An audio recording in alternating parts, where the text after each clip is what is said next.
Topic is introduction of anatomy. Anatomy होती क्या है और किस तरह से हमारी बॉडी में एनाटॉमी का क्या रोल है, और एनाटॉमी के बारे में हमने बेसिक इसके अंदर पढ़ना है कि इंट्रोडक्शन पढ़ना है एनाटॉमी का कि एनाटॉमी होती क्या है। Let's start definition. Anatomy is a branch of science that deal with study of the structure of plants and animals. Basically anatomy अगर वैसे देखा जाए तो प्लांट्स और एनिमल्स की स्टडी है, उनके स्ट्रक्चर्स और उनके फंक्शन वो किस तरह से परफॉर्म करते हैं। इसमें सारा प्लांट्स और एनिमल के बारे में आप पढ़ते हैं एनाटॉमी के अंदर। अगर आप ह्यूमन एनाटॉमी की बात करें तो इसमें आपने स्ट्रक्चर्स के बारे में पढ़ना है, ह्यूमन बॉडी के स्ट्रक्चर्स, ऑर्गन और ह्यूमन बॉडी के जो डिफरेंट पार्ट है उसके बारे में। अगर ह्यूमन एनाटॉमी की बात की जाए तो वो ह्यूमन स्टडी आ जाती है, ह्यूमन बॉडी की स्टडी आ जाती है। लेकिन अगर आप सिंपल एनाटॉमी की बात करते हैं तो उसमें प्लांट्स और एनिमल के बारे में आप पढ़ते हैं। ब्रांचेस आ जाते हैं एनाटॉमी की। ग्रॉस एनाटॉमी यानी हिस्टोलॉजी।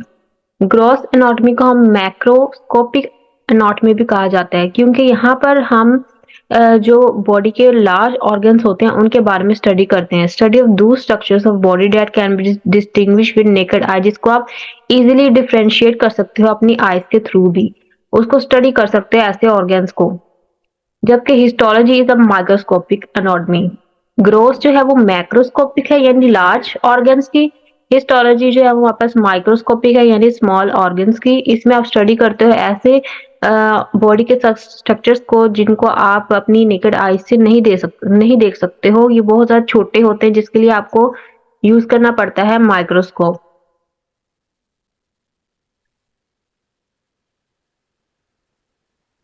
नेक्स्ट इसकी ब्रांच है एम्ब्रियोलॉजी। इसमें आपने डेवलपमेंटल एनाटॉमी को कहा जाता है। इसमें आप ह्यूमन बॉडी में जो डेवलपमेंट होती है बिफोर बर्थ उसके बारे में आप जो है स्टडी करते हो एम्ब्रियोलॉजी के अंदर। एक एम्ब्रियो किस तरह से बनता है और वो कैसे ग्रोथ करता है, ये सारे ह्यूमन एम्ब्रियोलॉजी की स्टेजेस हैं जिस तरह से वो ग्रोथ करता है step by step. Anatomical position. Anatomical position एक बॉडी की स्टैंडर्ड पोजीशन होती है जो कि बॉडी को उस पोजीशन के लिहाज से रहना चाहिए। अगर उस पोजीशन में किसी भी तरह की एबनॉर्मलिटी आ जाती है तो आपका जो पोस्चर है या पोजीशन है वो खराब है। अब एनाटॉमिकल पोजीशन कौन सी होती है कि इस the body is regarded as standing erect, यानी आपने सीधे खड़े होना है, आपने सामने की तरफ देखना है और आपके जो अपर लिम्स हैं यानी आपके जो आर्म्स हैं वो हैंग करेंगे बाय द साइड।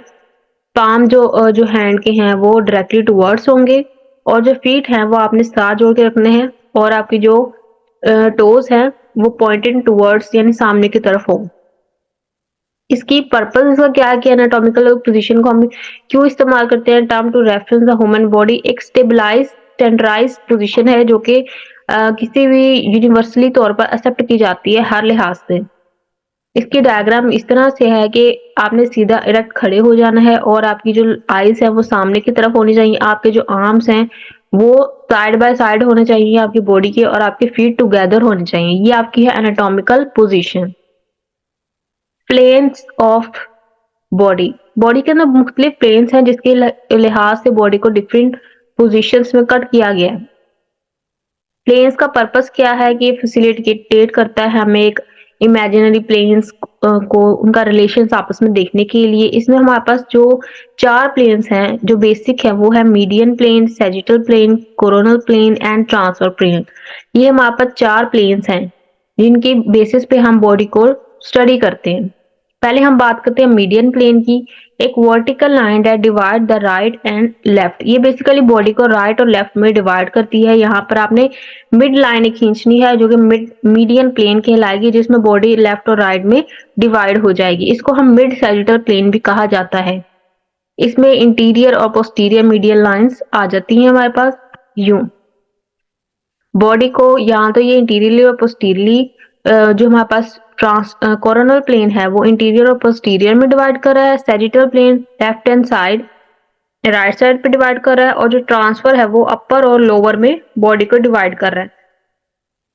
सैजिटल और मिड सैजिटल ये दोनों एक ही हैं जो कि बॉडी को लेफ्ट और राइट में डिवाइड करते हैं। कोरोनल हमारे पास इंटीरियर और पोस्टीरियर में डिवाइड करते हैं बॉडी को, और ट्रांसफर अपर और लोअर पार्ट में बॉडी को डिवाइड करते हैं।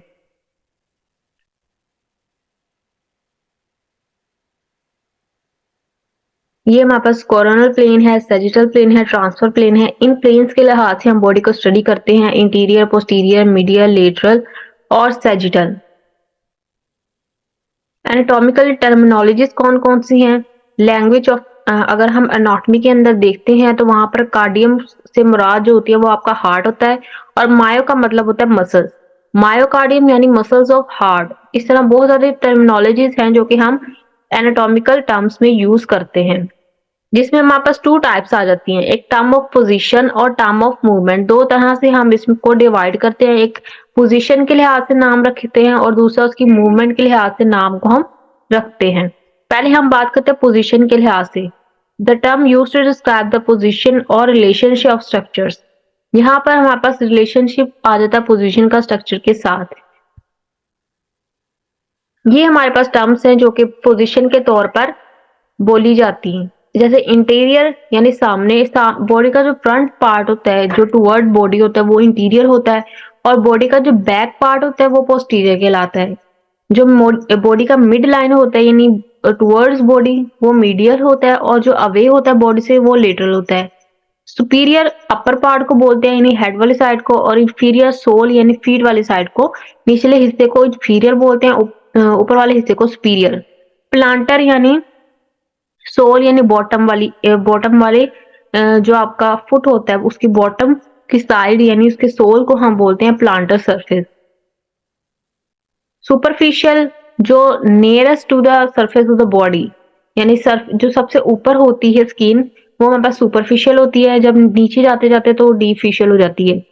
इंटरनल यानी near to interior of the body, body के इंटीरियरली जो हमारे पास करीब सरफेस होती है वो इंटरनल कहलाती है, जो अवे होती है वो एक्सटर्नल। प्रॉक्सिमल जो होता है वो टुवर्ड द अटैच एंड यानी रूट ऑफ सरफेस पे आ जाती है, प्रॉक्सिमल एंड पे, जबकि डिस्टल जो होती है वो end of the root, away from the root. Palmar की बात करते हैं तो पामर जो है वो सोल ऑफ हैंड वाली सरफेस को कहा जाता है पामर। सम यहाँ पर एक्सेप्शंस आ जाते हैं, जैसे इंटीरियर को कभी कभार आप वेंट्रल भी बोलते हो, पोस्टीरियर को कभी कभार डोर्सल भी बोलते हो। ये जब आप नर्व्स के बारे में पढ़ते हो तब आप ये चीजें वहां पर यूज करते हो। इंटीरियर को वेंट्रल बोलते हो, पोस्टीरियर को डोर्सल बोलते हो, सुपीरियर को क्रेनियल या सिफेलिक बोलते हो, और इंफीरियर को कॉर्डल टुवर्ड द टेल हम बोलते हैं। अब मूवमेंट के लिहाज से हमें देखना, मूवमेंट के लिहाज से हमारे पास आ जाती है flexion, extension, abduction, reduction. Abduction, adduction. Flexion में आपने जो एंगल है कोई भी दो बॉडीज के बोन्स के दरमियान वो कम हो जाता है, जो बोन्स है वो एक दूसरे के करीब आ जाती है, उनके दरमियान का एंगल कम हो जाता है। एक्सटेंशन में एंगल इंक्रीज हो जाता है, लेंथ इंक्रीज हो जाती है दोनों के दरमियान। एबडक्शन होता है away from the median plane, और एडक्शन होते हैं टुवर्ड्स द मीडियन प्लेन। यूं फ्लेक्शन जैसे एल्बो का फ्लेक्स करते हो, स्ट्रेट सीधी एल्बो है उसको आप अपनी टुवर्ड बॉडी लेके आते हो वो फ्लेक्शन हो जाती है, अगर आपको सीधा करते हो वो एक्सटेंशन कहलाती है। अबडक्शन जब आप दोनों हाथ को यानी अपनी बॉडी से दूर लेके जाते हो वो अबडक्शन है, और अडक्शन जब आप उसको बॉडी के करीब लेके आते हो। इसमें भी एक्सेप्शंस कुछ आ जाते हैं कि हैंड, अगर आप हैंड के लिए हैंड पे देखें या टोस में देखें तो वहां पे अबडक्शन अडक्शन कुछ मुख्तलिफ होती हैं। जब आप फिंगर को एक दूसरे से अलग अलग करते हो यानी दूर करते हो तो अबडक्शन कहलाती है, जब फिंगर यानी फिंगर्स को एक दूसरे के करीब ले आते हो तो वो अडक्शन कहलाती है। सेम यही हमारे पास फुट में भी होता है और हैंड में। दूसरी जो हमारे पास आ जाती है वो रोटेशन है, जिसमें आप रोटेट करते हो, फिर मीडियल रोटेशन और लेटरल रोटेशन आ जाती है। Medial rotation towards the body होती है इंटीरियरली, और लेटरल पोजीशन जो है away from the interior surface. Circumstance यानी कॉम्बिनेशन ऑफ मूवमेंट, सारी मूवमेंट्स को मिलाकर सर्कमडांस बनता है, जिसमें flexion, extension, abduction, reduction, rotation सारा कुछ आ जाता है। टर्म ऑफ मूवमेंट में हमारे प्रोनेशन और सुपिनेशन होती है। प्रोनेशन सुपिनेशन बेसिकली हैंड पर और फोरआर्म पर होती है।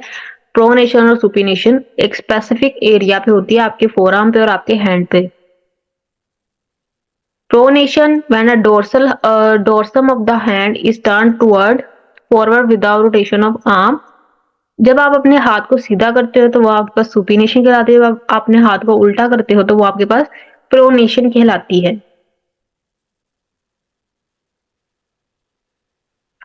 जब आप अपनी एल्बो को सीधा करते हो सामने की तरफ तो वो सुपिनेशन है, और जब आप अपनी एल्बो को रोटेट कर लेते हो, उसको उसका ऊपर वाला जो उसका हिस्सा है उसको ऊपर लेके आते हो, तो वो हमारे पास क्या कहलाता है? उसकी प्रोनेशन।